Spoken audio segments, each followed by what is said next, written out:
seguid el amor y procurad los dones espirituales, pero sobre todo que profeticéis. Porque el que habla en lenguas no habla a los hombres, sino a Dios, pues nadie le entiende, aunque por el Espíritu habla misterios. Pero el que profetiza habla a los hombres para edificación, exhortación y consolación. El que habla en lengua extraña a sí mismo se edifica, pero el que profetiza edifica a la iglesia. Así que quisiera que todos vosotros hablaseis en lenguas, pero más que profeticéis, porque mayor es el que profetiza que el que habla en lenguas, a no ser que las interprete para que la iglesia reciba edificación. Ahora pues, hermanos, si yo voy a vosotros hablando en lenguas, ¿qué os aprovechará si os hablare con revelación o con ciencia o con profecía o con doctrina? Ciertamente las cosas inanimadas que producen sonidos, como la flauta o la guitarra, si no fueran diferentes sus sonidos, ¿cómo se sabrá que se toca con la flauta o con la guitarra? 8. Y si la trompeta diere sonido incierto, ¿quién se preparará para la batalla? Así también vosotros, si por la lengua no diereis palabra bien comprensible, ¿cómo se entenderá lo que decís? Porque hablaréis al aire. Tantas clases de idiomas hay seguramente en el mundo, y ninguno de ellos carece de significado.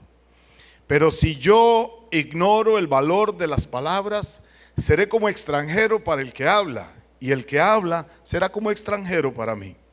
Así también vosotros, pues que anheláis dones espirituales, procurad abundar en ellos para edificación de la iglesia. Oremos.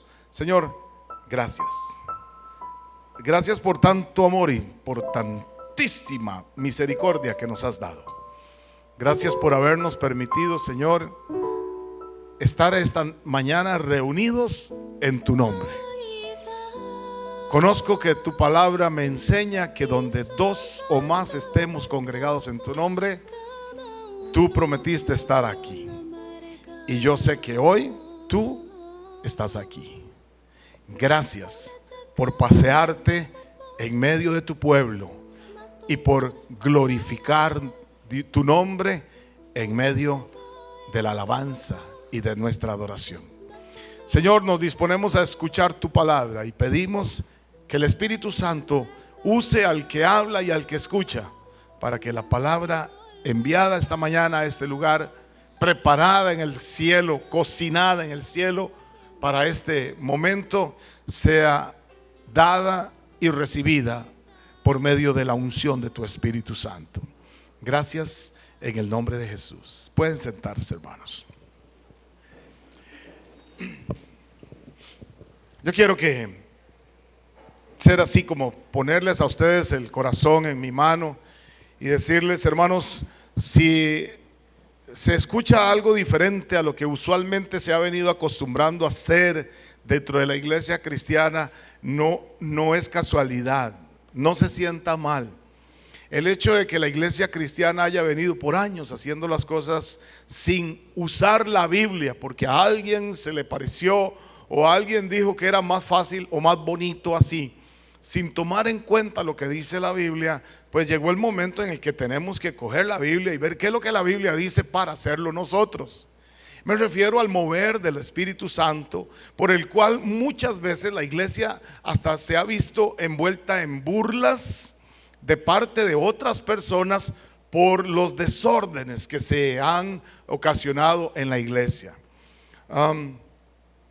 Nos tomamos de la palabra que nos da a nosotros el apóstol Juan, primera de Juan capítulo 4 verso 1, que dice: amados, no creáis a todo espíritu, sino probad los espíritus si son de Dios, porque muchos falsos profetas han salido por el mundo. Y el apóstol Pablo en el verso 10 nos dice que hay una gran cantidad de idiomas en el mundo y ninguno de ellos carece de significado. Allá usted escuchará un par de estadounidenses hablando, y si usted no conoce nada de inglés, es como si le estuviera hablando en cualquier otro idioma. Y usted verá un par de chinos hablando y usted dice, ¿qué estarán diciendo? Unos árabes hablando, y ellos sabrán. Eso que dice el apóstol Pablo. Quiere decir que hay un montón de señales, de información. Usted coge un radio aquí y las ondas del radio las recibe un receptor. Coge un televisor, lo enciende y las ondas de la televisión las recibe el televisor. Un radio de 11 metros, un teléfono celular. Por alguna razón alguien envía una señal y le llega exactamente al teléfono suyo. ¿Por qué? Porque el teléfono suyo tiene el código del cual se quiere llegar. Alguien está llamando y recibe usted. Hay un montón de ondas aquí y lo único que se necesita es tener el receptor correcto.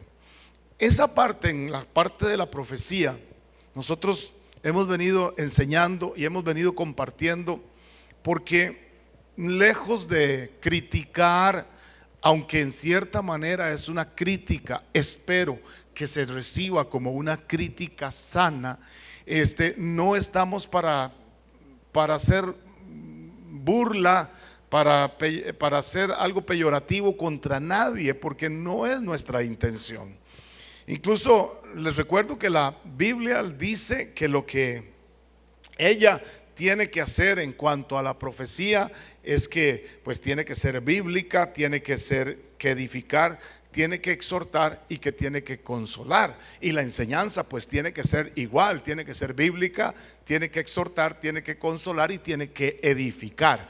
No estamos aquí para burlarnos del que habla lenguas por hablarlas, porque la Biblia dice, esto es lo que hay que hacer. Por años la iglesia agarró y todo el mundo hablaba lenguas y nunca agarramos esta palabra de 1 Corintios 14 con seriedad y decir, mire, esto es lo que dice la Biblia.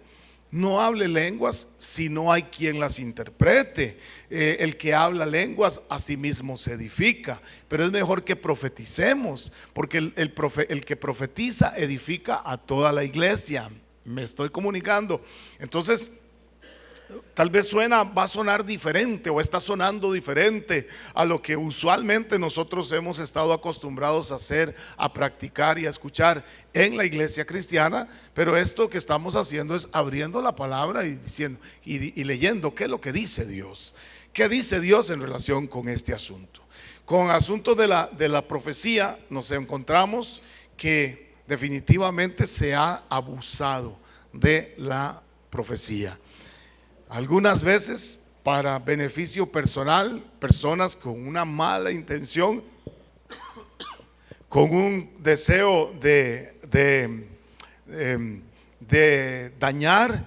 Otras veces profecías con un deseo de aprovechar en alguna medida, ya sea física o económicamente, de una persona para dominar al pueblo. Muchas veces se ha utilizado por algunos líderes religiosos para dominar al pueblo, haciéndole creer que el líder es el que tiene la comunión directa con Dios, que está a una pulgada solamente de Dios y que los demás tienen que sujetarse a él, porque él es el único él es el oráculo de Dios. O sea, el que habla por Dios es él. No.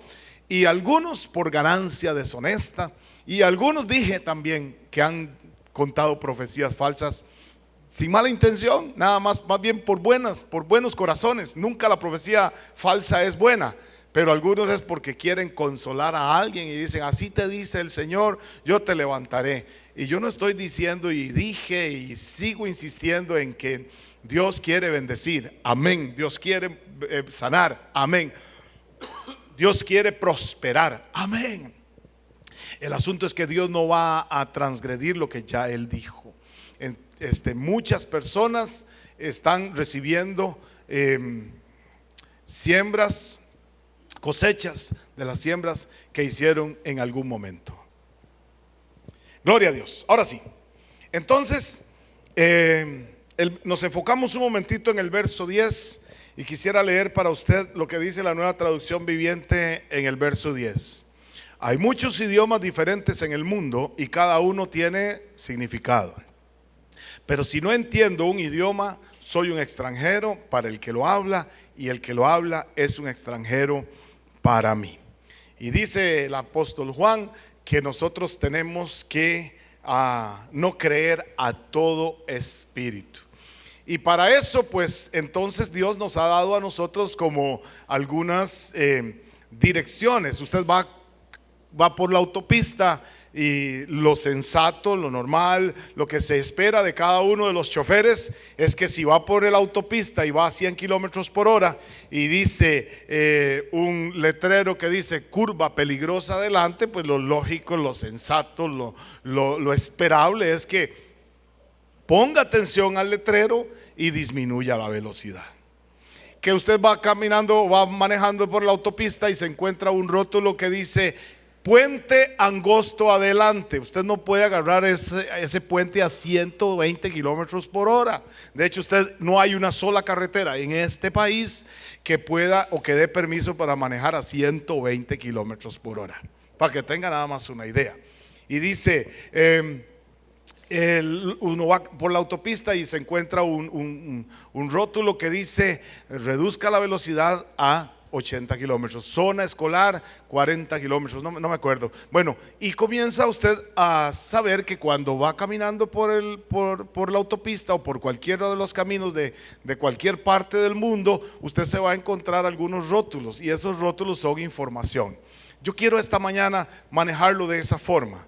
Los rótulos que Dios nos va dejando para que nosotros podamos entender cuándo la profecía es de Dios y cuándo la profecía no es de Dios. Y dije la primera que era que tenía que ser bíblico. Dios nunca lo va a mandar a usted a dejar a su esposa para unirse a otra mujer y va a decir es que nos amamos, es que esto, como yo he escuchado cosas como esas, este amor tan grande que le tengo a esta mujer jamás puede ser si no es dado por Dios.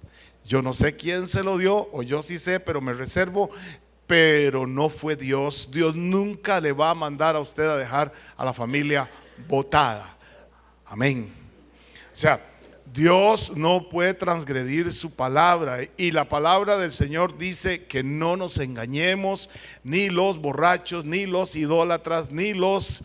Y ahí sigue hablando, ni los mentirosos heredarán el reino de los cielos. ¿Cuántos todavía están aquí? Y cuando hablo de borrachera, dije hace mucho tiempo que la borrachera no es solamente con licor. Hay gente que está borracha de crítica. Hay gente que está borracha de televisión. Hay gente que está borracha de trabajo. Hay gente que está borracha de deporte. Hay gente que está borracha de comida. Y la embriaguez es lo que el Señor castiga, o por lo menos el Señor hace una separación entre el tomarse un vino y emborracharse. Y la embriaguez es duramente castigada en la palabra del Señor. La Biblia dice que ellos no van a heredar el reino de los cielos.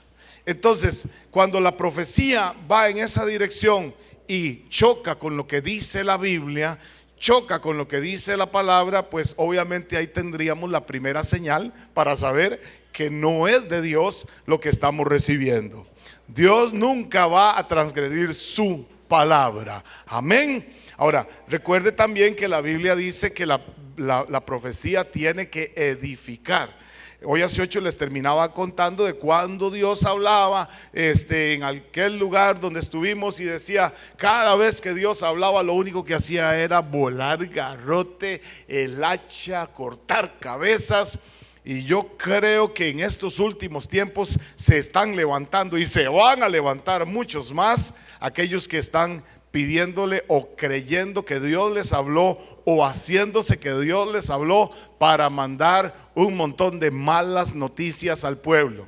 No más hoy me llegó un mensaje de un hombre que dice que Dios le dijo, y cuando yo digo Dios me dijo, yo tengo que tener mucho cuidado, que el ángel de la muerte estaba en las calles de Costa Rica, y ese bandido nunca se ha ido.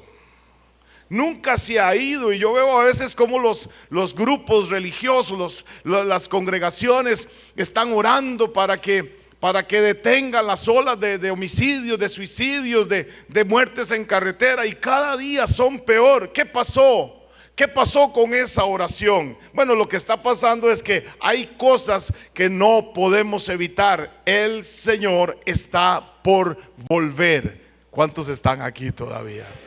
Y la Biblia dice que los momentos, los instantes previos a la segunda venida de nuestro Señor y Salvador Jesús van a ser tiempos de caos, van a ser tiempos muy duros, y la Biblia lo menciona como principio de dolores. Entonces, cuando ustedes oigan, dice Pablo, que estas cosas comiencen a suceder, erguíos, o sea, pónganse contentos, más bien levántense. Los que estaban agachados, levántense. Los que estaban cabizbajos, levanten su mirada, pongan su rostro en felicidad, pongan su rostro en modo alegría. ¿Por qué? Porque vuestra redención está cerca. Pero lo que va a suceder antes de esas cosas son terribles, y la Biblia las describe. Por eso, por más que usted ore que se detengan los abortos, que se detengan los matrimonios homosexuales, que se detengan los traficantes de drogas, que se detengan las muertes en carretera, los asesinatos, usted lo que tiene que hacer como cristiano es cuidar su vida, cuidar la de sus hijos, ayudarle a la iglesia a rescatar la mayor cantidad de gente, porque el funcionamiento perfecto del Hijo de Dios no está en esta tierra, sino está en la vida eterna. Y nosotros en los últimos tiempos lo que tenemos que hacer es ver de qué manera le arrancamos al diablo las almas para que se salven a través de la predicación de nuestro Señor Jesucristo. La profecía tiene que edificar, y la profecía también exhorta. Pero cuando Dios exhorta, Dios no exhorta como nosotros. Y así, aunque vayan a aparecer y estén apareciendo profetas que lo único que están prediciendo son calamidades, que no es ninguna profecía, pues por lo menos no es ninguna profecía nueva, porque la Biblia lo establece. Jesús, el Señor, el Maestro, dijo que, haciéndose una tremenda interrogante, porque él miraba cómo estaba la situación del mundo en ese momento y cómo está la situación del mundo en el cual él iba a volver por su iglesia, y dijo: cuando yo vuelva, hallaré fe en la tierra. Y Jesús se hacía esta interrogante pensando precisamente en la falta de credibilidad. Yo no sé si usted va a ir a votar estas próximas elecciones, pero yo siento esto tan frío como un témpano de hielo. ¿Por qué? Y le voy a decir cuál es la razón. El pueblo ha perdido credibilidad en los políticos. El pueblo ha perdido credibilidad en los religiosos. El pueblo está perdiendo credibilidad prácticamente en todas las instituciones, con razón y sin razón, pero la mayor parte del tiempo con razón, porque los políticos, los religiosos y las instituciones nos han decepcionado constantemente.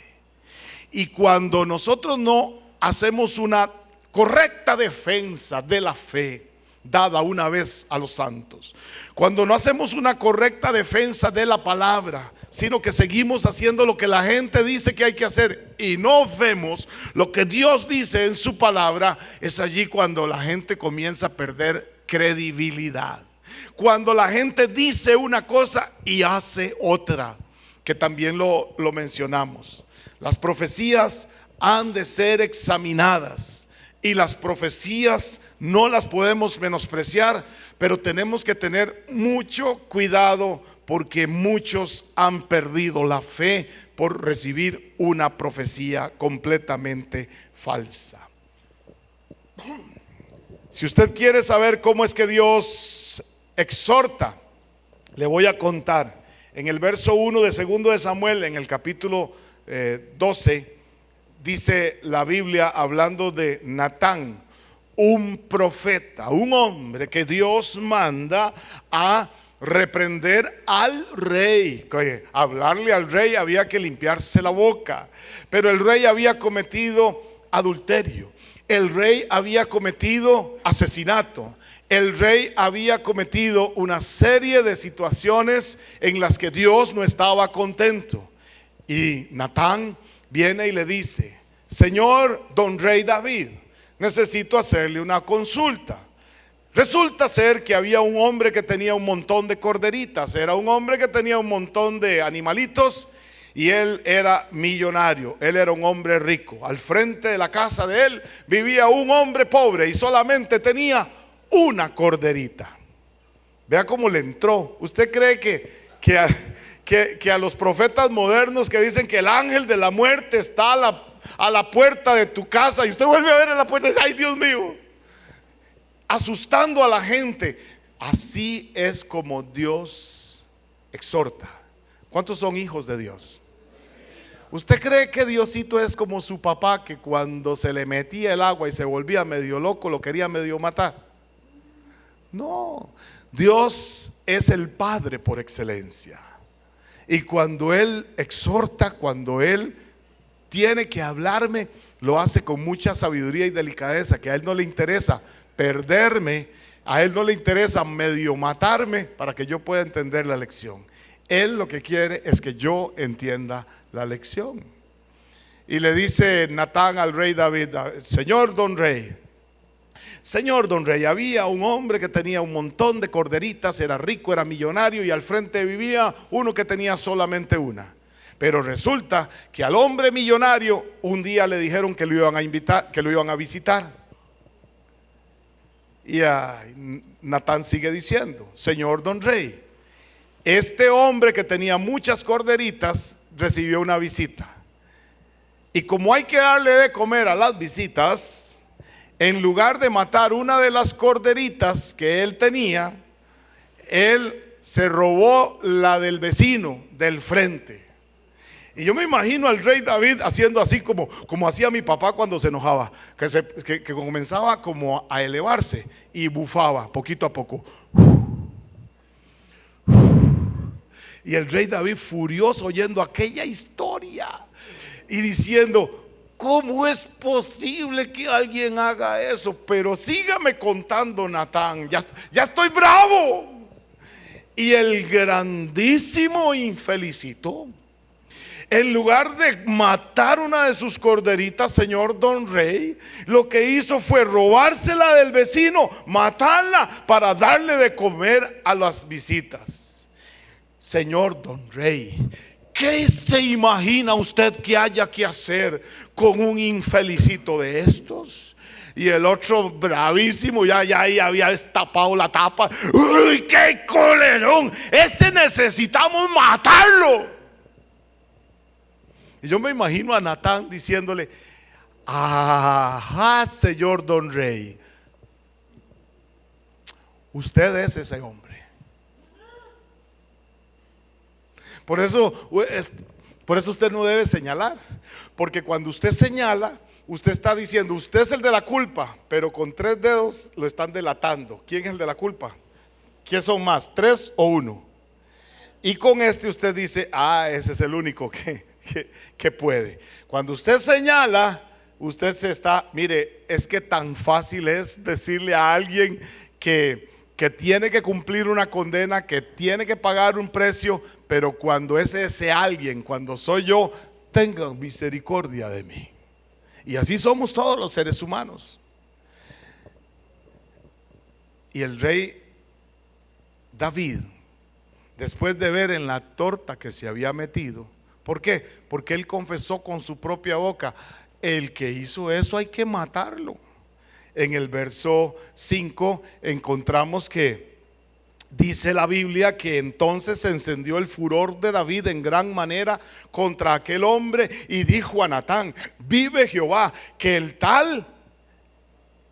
que tal hizo es digno de muerte. Óyeme, sabe, espérese. Y no solo eso, oiga lo que dice el 6: y debe pagar la cordera con 4 tantos, porque hizo tal cosa y no tuvo misericordia. Si hubiera sabido que era él que le estaban hablando, le faltó sabiduría a un hombre tan sabio, hubiera dicho: debiéramos tener un poco de misericordia con ese hombre. A lo mejor lo hizo en un momento de debilidad. Porque cuando es usted el que necesita justificarse, hay qué montón de justificaciones vienen a nuestra cabeza. Pero el verso 8, el 7 le dice: entonces dijo Natán a David: tú eres aquel hombre. Así ha dicho Jehová, Dios de Israel: yo te ungí por rey sobre Israel y te libré de la mano de Saúl. Y te di la casa de tu señor, y no una mujer, las mujeres de tu señor en tu seno. Y aún así, aquel día vio a Betsabé, la codició, la trajo para el palacio, y no contento con eso, mandó a matar al marido. El 7, estamos en el 7. El 8. Y te di la casa de tu señor y las mujeres de tu señor en tu seno. Además te di la casa de Israel y de Judá. Y si esto fuera poco, te habría añadido mucho más. ¿Por qué pues tuviste en poco la palabra de Jehová, haciendo lo malo delante de sus ojos? A Urías Heteo heriste a espada y tomaste por mujer a su mujer, y a él lo mataste con la espada de los hijos de Amón. Por lo cual ahora no se apartará jamás de tu casa la espada, por cuanto me menospreciaste y tomaste la mujer de Urías Heteo para que fuese tu mujer. En este verso 10 nada más déjeme explicar lo que estaba diciendo anteriormente. Por más que usted ore ahora porque haya paz en la casa de David, no va a haber paz en la casa de David. ¿Por qué? Porque Dios no va a traspasar su palabra. Dios establece en ese momento: no lo voy a matar, ni le voy a pedir que me dé 4 tantos más. No, pero todo lo que el hombre siembra, eso cosecha. Todo pecado tiene consecuencias. Y yo sé que eso nos duele a todos los que pecamos. Ahora, el 11 dice: así ha dicho Jehová: he aquí yo haré levantar el mal sobre ti en tu misma casa, y tomaré tus mujeres delante de tus ojos, y las daré a tu prójimo, el cual yacerá con tus mujeres a la vista del sol. Porque tú lo hiciste en secreto, mas yo haré esto delante de todo Israel y a pleno sol. Entonces dijo David a Natán: ahora sí, pequé contra Jehová. Y Natán dijo a David: también Jehová ha remitido tu pecado, no morirás. Pero espérese: mas por cuanto con este asunto hiciste blasfemar a los enemigos de Jehová, el hijo que te ha nacido ciertamente morirá. Y yo me imagino a más de uno con ganas de ir a echarle una profecía a David. Así dice el Señor: no se va a morir tu hijo. Dios, eso no lo mandó Dios. Así dice el Señor: David, yo te lo voy a... Dios ya decretó, Dios ya habló. Dios no se complace en el que practica el pecado. Él quiere amar, quiere perdonar, quiere restaurar. Amén. Pero es necesario que nos arrepintamos. Y con esto yo quiero compartir esta situación con usted. En el verso 15 en adelante nosotros encontramos que el rey David incluso se va para su casa, se viste de cilicio. El vestirse de cilicio era un símbolo de arrepentimiento, un símbolo de luto, algo, estoy pasando por una situación. Se metió en una esquina, no comía, no tomaba, no bebía, no dormía, no se barbeaba, no se bañaba, olía a jaula de tigre. Ya David metido ahí, ¿sabe qué estaba haciendo? Estaba orando para que el niño no se muriera. ¿Cuántos de la iglesia están aquí, hermanos? Es que esto no es bonito escucharlo, pero, algunos pueden llegar a creer que este pastor no me gusta, me gusta aquel que me dice que yo puedo hacer lo que quiera y pecar lo que quiera pecar y aún así Dios me va a bendecir. Bueno, váyase con ese otro, yo no lo puedo engañar. Si Dios decreta algo, Dios no puede pasar por encima a ese decreto. Se mete David en una esquina y nadie le podía hablar. Usted se imagina el rey sin bañar, sin rasurar, sin comer, sin moverse de ese lugar, pasar días en ese lugar clamando para que por sí y por qué no Dios tenga misericordia. Pero Dios ya lo había dicho. Hay dos cosas por las que no vamos a orar: por paz en la casa de David y por la vida del niño. Aunque alguien venga y me diga, así dice el Señor, ya Dios dijo que esto no iba a ser así. Cuando el niño muere, cuando el niño fallece, muerto oxiso, como dijo aquel, hay unos 4 o 5 que están ahí diciendo, vaya le dice usted. No, yes, vaya le dice usted. No, anda vos. Y en ese cuchi, como decía mi abuela, David entendió y se vuelve y les dice, se murió. Yo me los imagino con aquel susto. Y David simplemente se levantó, se lavó la cara, me imagino que se bañó, se rasuró, se puso desodorante, se puso colonia, se chaineó, como dice la abuela, pidió comida y todo el mundo se quedó extrañado. Sí, adoró primero. Y todo el mundo decía, pero señor, don rey, ¿cómo es eso? Si antes que el niño viviera usted no comía, no se bañaba, no esto, no lo otro, y ahora que el niño se muere usted, porque seguro ellos estaban esperando que explotara, que gritara. Cuando Natán le dice, así dice el Señor, Natán estaba totalmente convencido de que Dios le había dicho que le dijera a David lo que le dijo. Porque cuánta gente dice Dios me dijo y Dios no habló, y nos quedamos esperando para el 2012 las profecías del fin del mundo, y en el 2000 todo el mundo esperando que se acabara el mundo. Y cuántos locos han salido diciendo que este es el último año. Y San Juan nos dice que tenemos que examinar todas las profecías. Dijo Natán, no va a haber paz en la casa de David. No ha habido paz en la casa de David.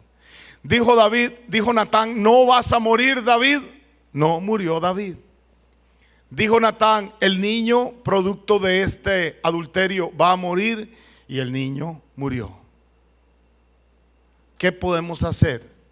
Recibir solo las cosas buenas que vienen de parte de Dios, o las que no es que sean malas, no, las que son consecuencia de nuestro pecado.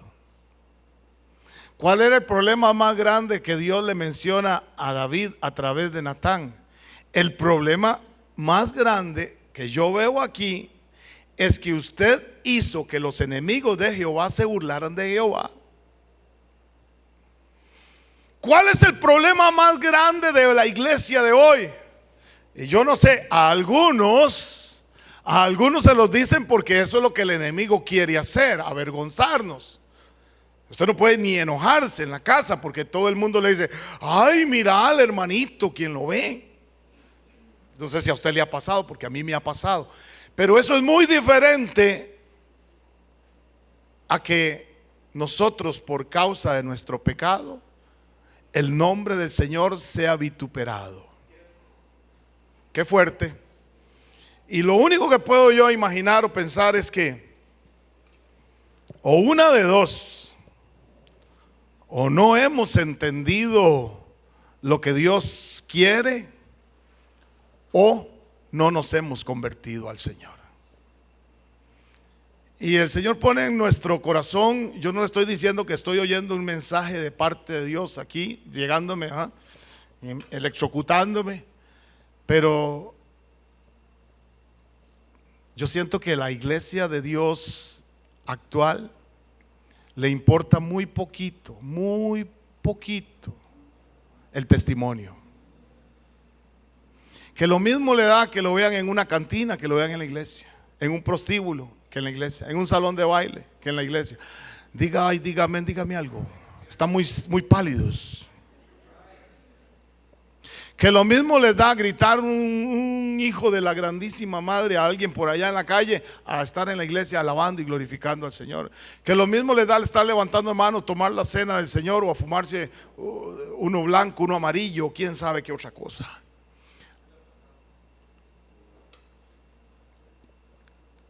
Una de dos: o no han entendido o no le han entregado el corazón al Señor. Y por medio de nuestro testimonio, los enemigos del Señor se han burlado del Señor y han dicho: mira, con razón, mira quién los ve, metidos en la iglesia, dándose por el pecho, come santos. Cállate.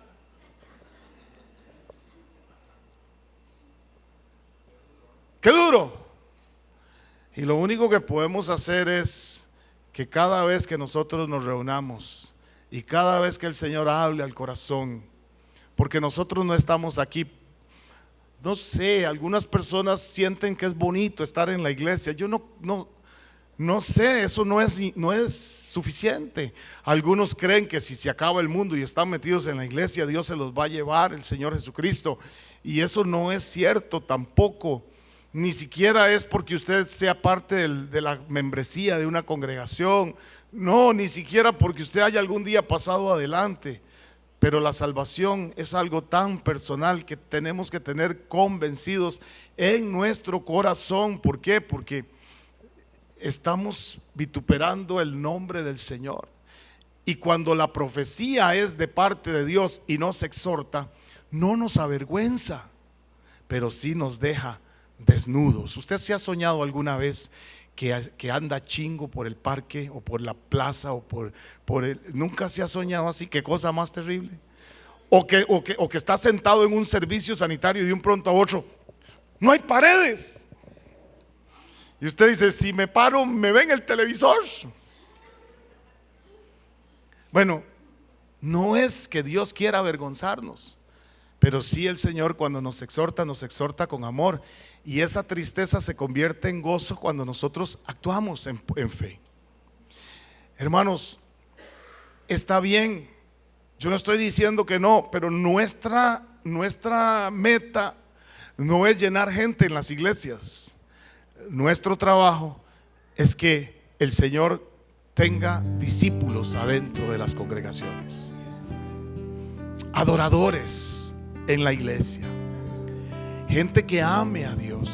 No perfectos, ninguno de nosotros lo es, pero sí gente que anda procurando vivir una vida de acuerdo al Señor.